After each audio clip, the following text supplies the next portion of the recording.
All right, everyone. Welcome to Tiger Talk Thursday. And we are already on episode 57.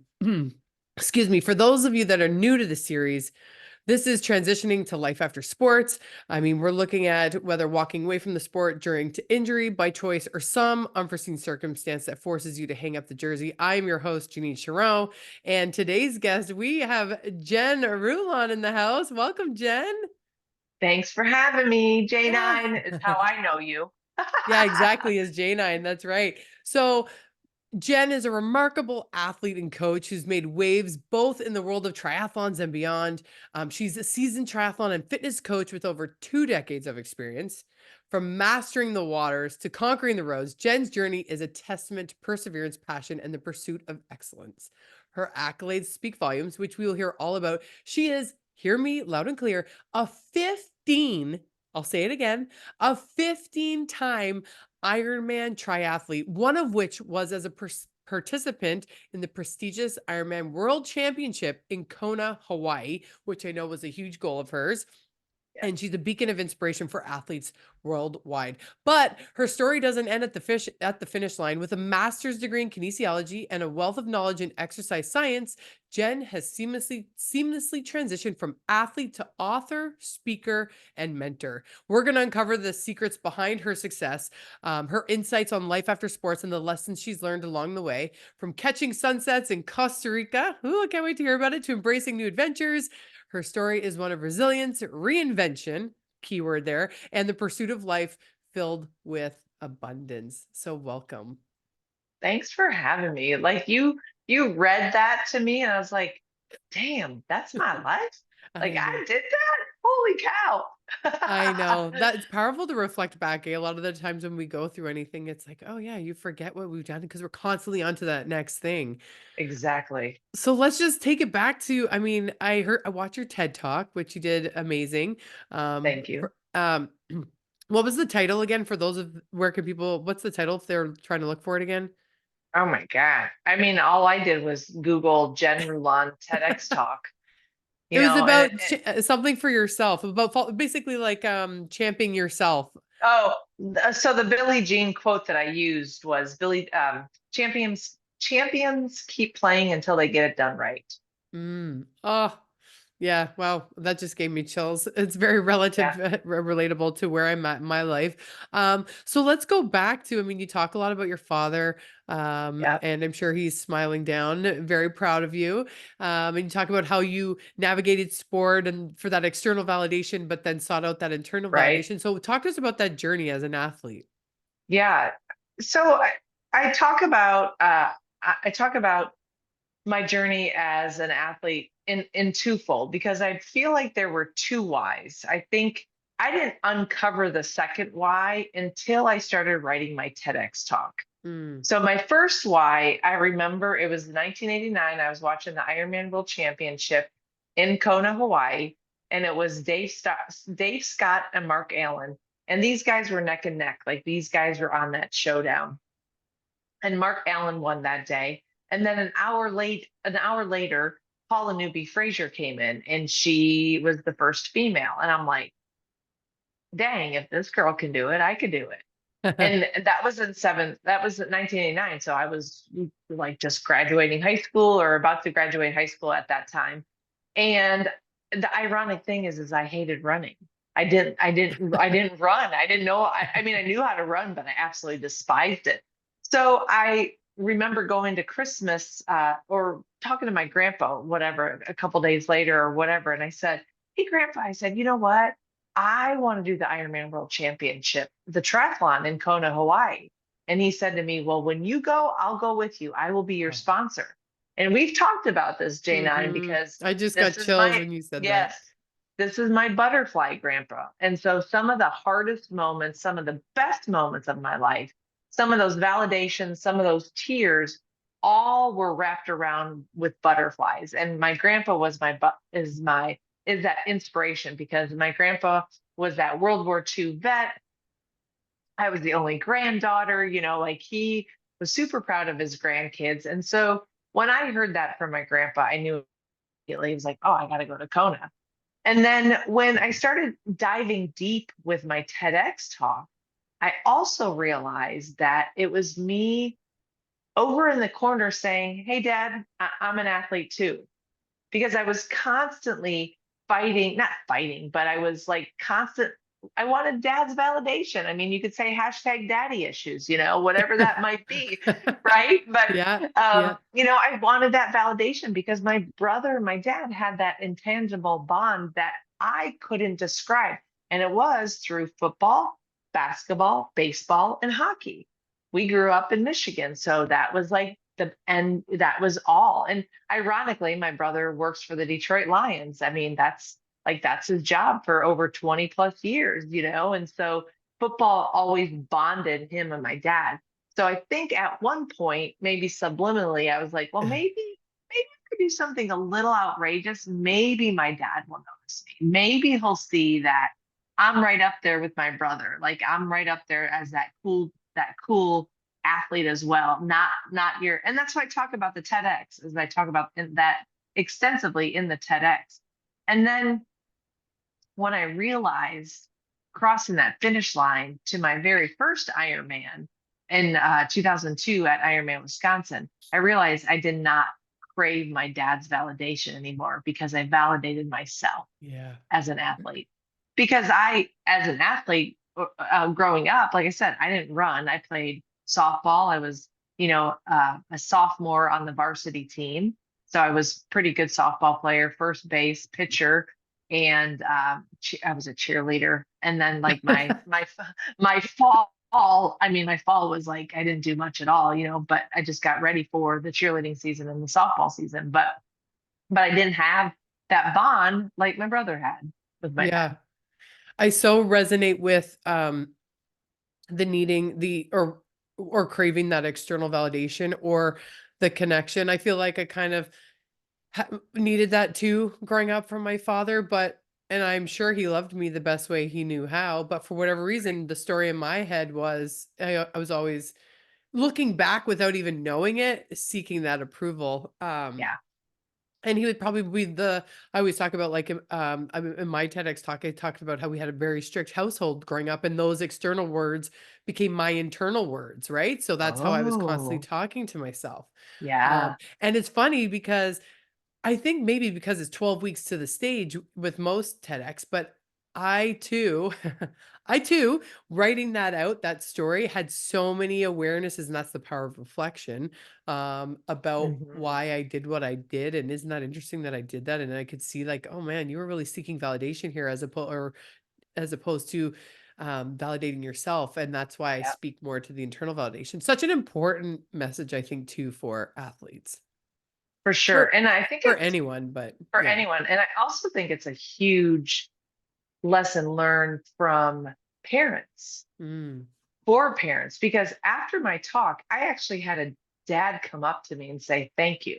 Aw. I needed to hear that from a girl or a woman because I too have an older son and a daughter. And Yeah, I know I spend more time with my son because it's easier to throw a football with him than to talk to my daughter about gymnastics or dance because I don't know that sport. for sure, He for goes, sure. but she needs that just as much as my son does. So, Yeah, it's incredible. And, 15 Ironman, like, you couldn't have yeah, just done one? no. I've Well, done one and sprint try. That's hey, you did it. I did 2 What? 2 halves, a full marathon, and 1 sprint try, but Uh-huh. Ironman alone Right, times 15, like, where does right. that come from? Yeah, and let me elaborate. So some people may not know what an Ironman is, but it's a 2.4 mile swim, 112-mile bike, and a marathon run. It's all what is it? Three point Just three point. just throw on a Just marathon at the end. just throw on Yeah, a marathon. that's Yeah. So alright. like, and if you all do kilometers, it's what 3.8K swim, 180K bike, and then a 42K run. Yeah. So yeah, like that's a marathon. But yeah, I so even though I did my first Ironman, right? I didn't qualify or I didn't go to Kona. So there was number two why behind me trying to push myself going to do Ironmans. So I did do 4 Ironmans. And the second Ironman, I was like 84 seconds from qualifying to Kona. Like Oh. I placed like seventh or eighth, and the spots started rolling down because people weren't taking it. And the girl in seventh or eighth, whatever, wherever I was, the girl ahead of me took that spot. But the crazy thing, I was devastated. Oh, But the I'm crazy sure. thing is that how I got to Kona, that's my story. Like that's my story. If I would have got to Kona after my second time of doing Ironman, I would have probably stopped or continued on. I don't know, who knows? But how I started that. So yeah, I did 4 Ironmans. I took an 8-year sabbatical, and this is where you and I met. I lost my dad. I met Mm. Lululemon ladies. I met y'all. Like y'all just took me like you're like, oh, check out CrossFit. Check this out, in San Antonio, Texas. And it was just like, oh, I could go do a workout for an hour and be done. Like Yeah. what? And actually feel good and look good and do good. Like like instead of sitting on the bike for 6 hours, like I also went through 3 miscarriages during that time. So here I was, going through miscarriages, lost my dad. I didn't want to sit on a bike for 6 hours. No. Like this sounds awful. Like why would I want to do that? It's So so then, interesting that yeah, athletes, I remember um leaving probably after my UNH days or National Women's Hockey League days. Like if I wasn't at the gym for 3 hours or a sweaty mess, it was like I didn't get yeah, a workout in. It took me a right. long time to shift that mindset. Did it take Yeah. you a while to shift that as well? Yeah. Or you're Yes. going through a couple other timelines here though, if you're having I'm miscarriages going and through what some things, time. yeah. Yeah, I'm going through some timelines because now in 2019, that's a different story. So that we'll come back to that. But I took an 8-year sabbatical, and when I went to Kona with my husband at the time, he qualified for Kona, and all of a sudden I'm sitting on the pier in 2011 no 2012. I'm sitting on the pier with him, watching him do the race that I've always wanted to do. All of a sudden a light bulb came on for me, and I was like, wait a minute, that's my dream. Mm, I'm here watching him and watching everybody else, but why am I not in the water with them? And so after that year, after Kona, after watching him in Kona, I said, I'm signing up for Ironman Florida next year. He's like, well, make sure you sign up and do it. I was like, oh yeah, I got to get to Kona. Like I forgot about my dream. yeah. So then, let's say I did 15 total. So then I guess 4, 5, 6, 7, 8, 9, 10, 11, 12, 8 Ironmans later, I qualified for Kona. Wow. Yeah.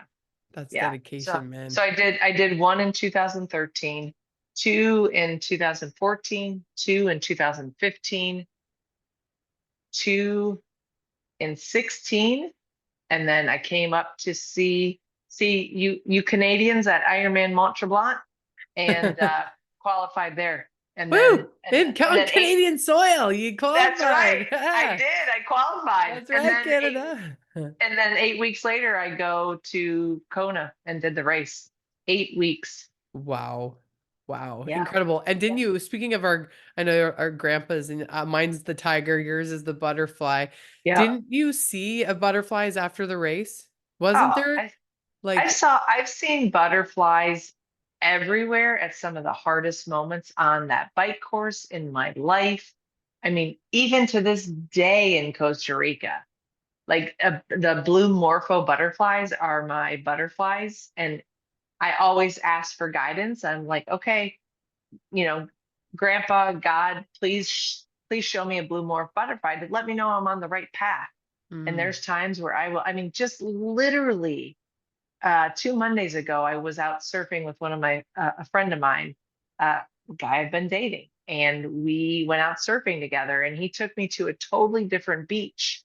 And I'm like, I don't know, babe, like this, I don't know, like this is much more advanced surfers, blah, blah, blah. And I literally told him the story about the blue morpho butterfly, um, that that day before. We're literally driving to that beach.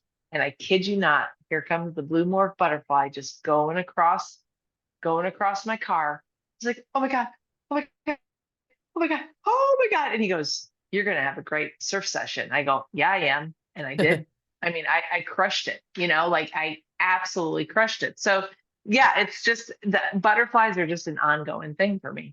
Yeah, I love that. Yeah. Let's talk about the mindset that it takes to do Ooh. what you're doing. And once you hit Kona, was that when you thought, I'll transition to speaker, author, or what? Or was that more of a slower, gradual thing for you? What was that journey like? Yeah, so I did Kona 2017. I got done. I was like, in 2018, I'm like, all right, I'm gonna go back. I'm gonna try to qualify, right? And I did a race at Ironman Florida that November, had a terrible race. I dropped a whole bunch of weight. Like I was not race ready. I think I lost too much weight and I had a flat tire on my bike. I mean, it was just not the best. And I was like, you know what? Can I end on 14? And I'm like, no, you can't end on that one. Like that wasn't a good one to end on. And so then it was literally, I signed up for Ironman Florida again in 2019. And it was 6 weeks prior to my race, I was at a speaking event in Boulder, Colorado for a triathlon based company. And I heard a woman talking, and she was talking if you are perimenopausal or menopausal, stop doing long, slow distance and start lifting weights. Mm, I heard that. hmm And I literally thought to myself, huh, this may be. And at that time, I was 40, I can't do the math right now, but I was 45. I was 47, almost turning 48. And I thought to myself, this could technically be my last Ironman. And so I stopped drinking for 6 weeks. I like cleaned up my diet. I got with got with a nutritionist who helped me get food, get me at my race weight, at my good race weight with the quality food. And yeah, and then what happened is I was out on that race course, and at mile 1.5 on the run, I looked out to the ocean. I said, God, I need your help. I have two things to ask of you. Either number one, I cross the finish line, I qualify for Kona, and I go to Kona in 2020.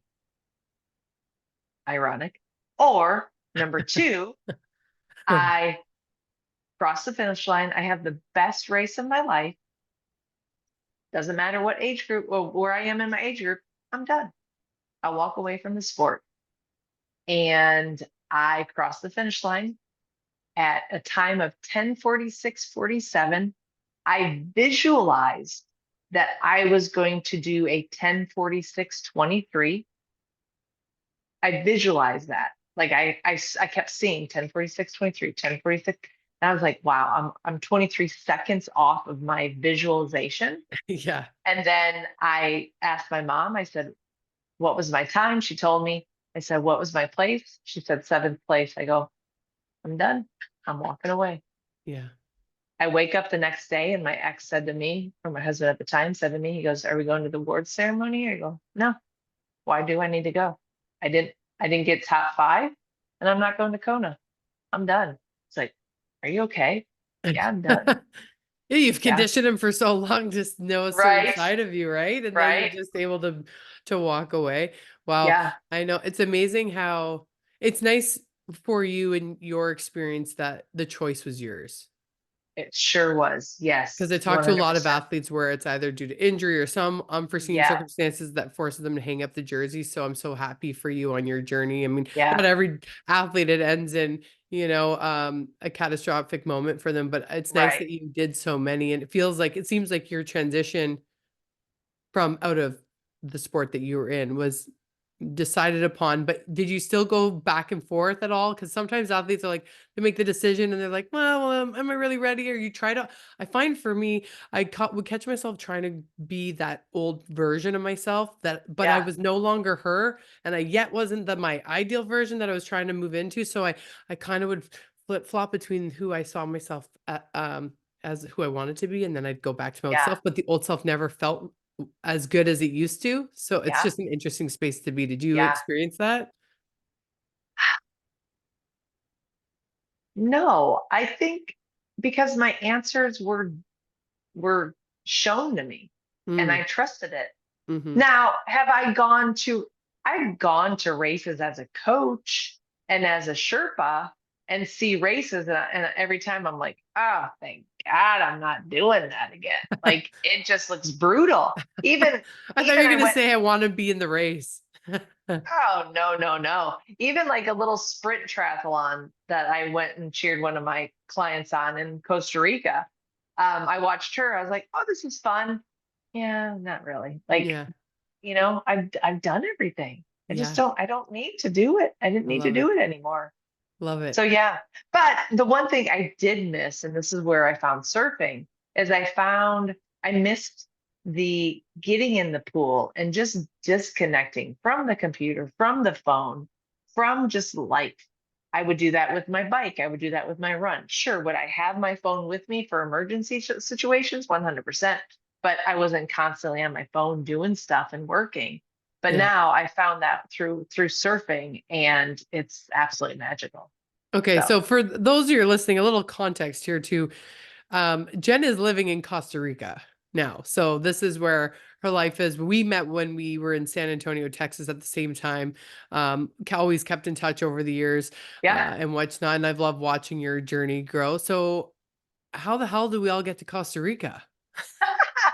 'Cause we Right. know I mean, I'm in a sweater You and I'm sitting and here sweating. I I have the fan on me like right now. I'm like, yeah, ah. no, I mean, it's definitely cooler here right now. We've had weird weather, hot and cold, but take us on your journey. Like, how do you go from growing up? What was it? Did you say Michigan? No, where'd Yeah, you, yeah, Michigan, Wisconsin, and and then then you're in Texas for Texas. 25 So you're years. in Yeah. snow, heat, and now beach, or I mean, Beach Costa and Rica. even more heat. Yeah. Yeah. Yeah. What journey led you to Costa Rica?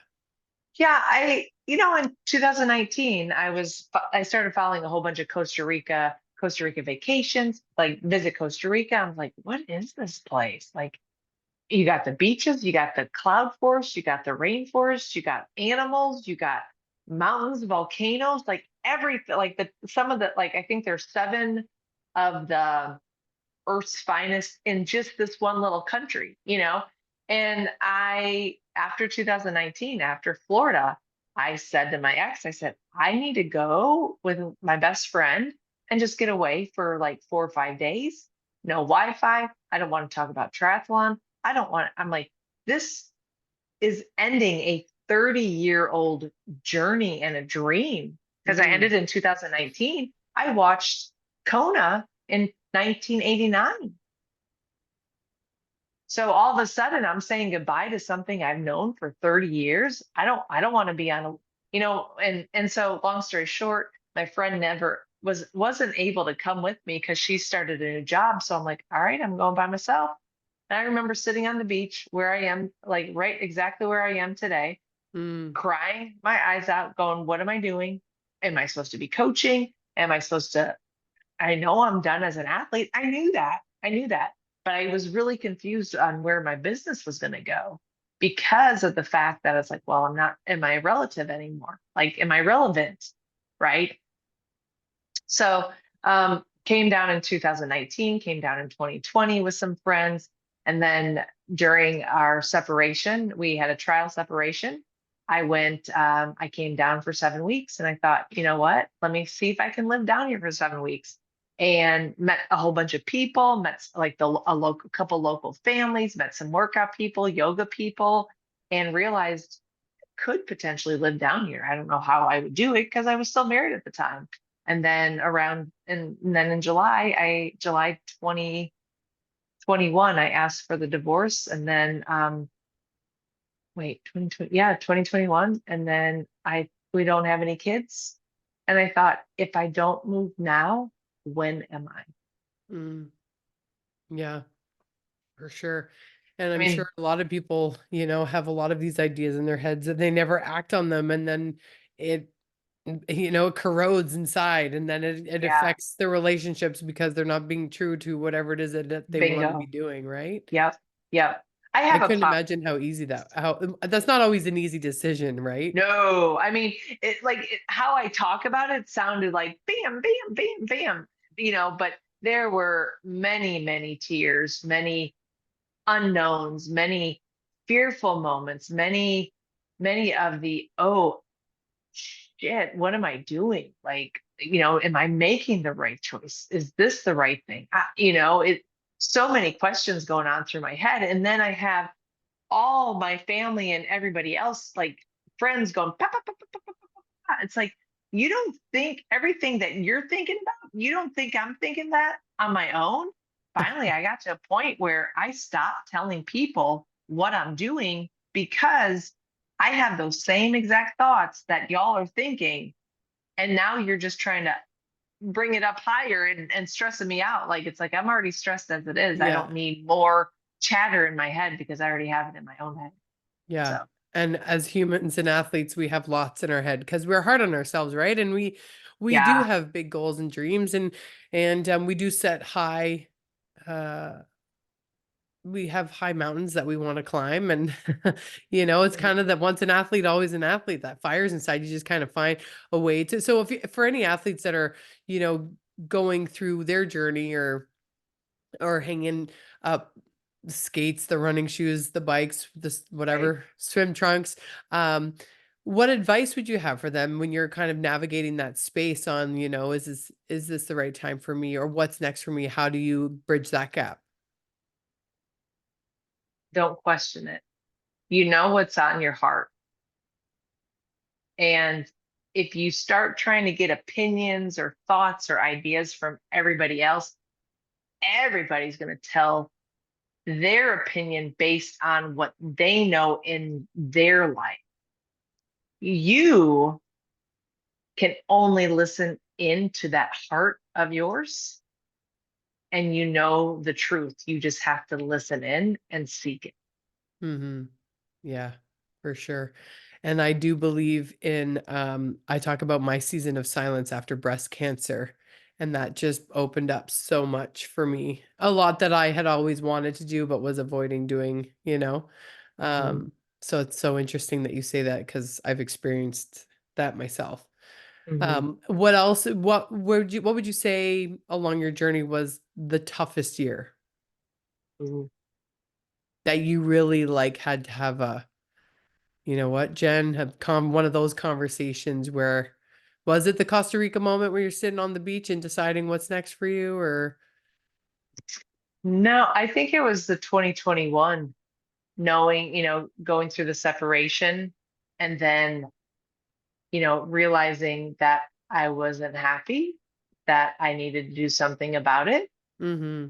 and then asking for the divorce. That was a hard thing, Yeah. hard thing, Oh, very for hard thing. sure. Because my ex, he didn't want it. And I'm very transparent about that. Like, he didn't want it. He did not want it at all.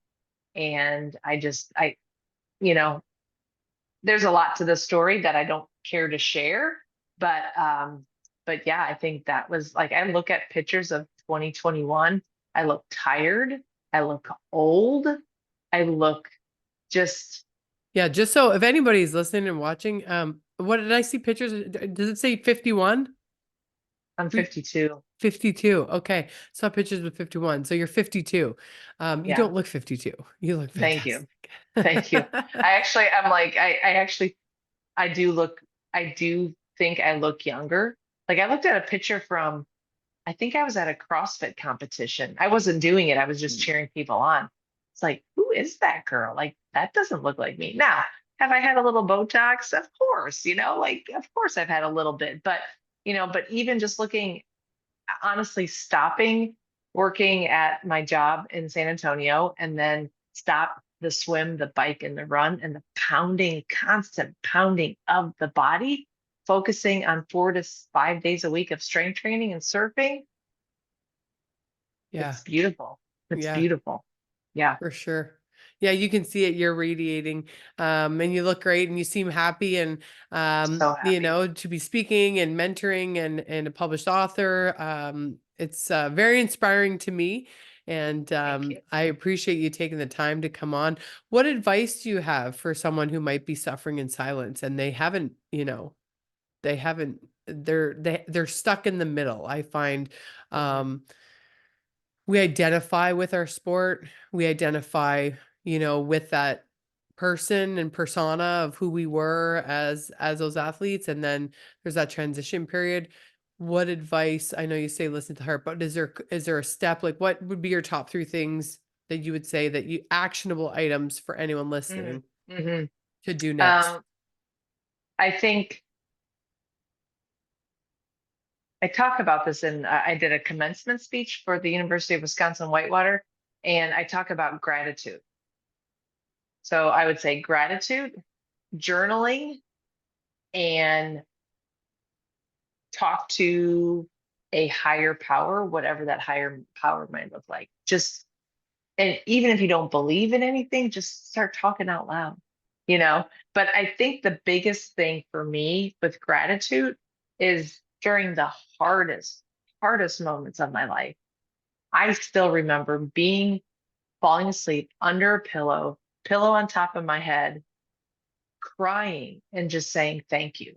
Thank you, God, for the life that you've given me. Thank you for my past. Thank you for showing me who I am and who I am becoming.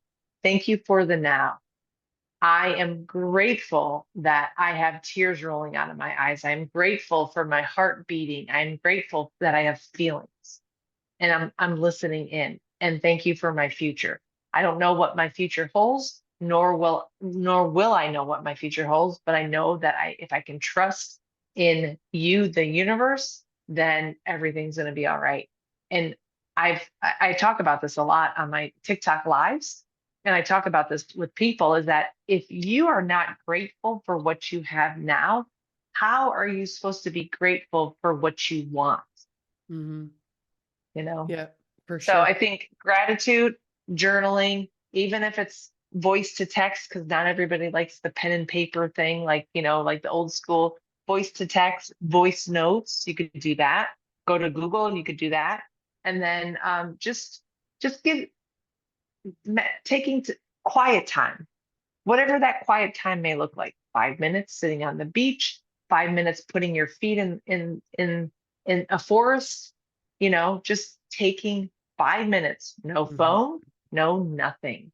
And Yeah. then eventually it will be 5, 10, 12. I usually go 12 to 15. I don't go much more than that, because then the monkey brain goes, you're like, I gotta do this, I gotta do this, wait a minute, blah, blah, blah. Yeah. Cause so Yeah. yeah, I think quiet time is very important too. Yeah, especially in such a noisy world, right? It's hard to hear your own heartbeat and your own thoughts in Yes. today's world, and I fully agree with that. I couldn't agree more. I mean, I've experienced it myself. It's and it's free, It's free. and it's inside of us, and we It neglect and we is. look outside ourselves all the time for other solutions, right? When we know if we just take the time to stop, create that sacred space, or for you or whatever, and just Yep. disconnect to reconnect, Yep. something happens, and then you usually get that sign. Something happens around you, or for me, obviously my nickname's Tiger. I'll get random signs too.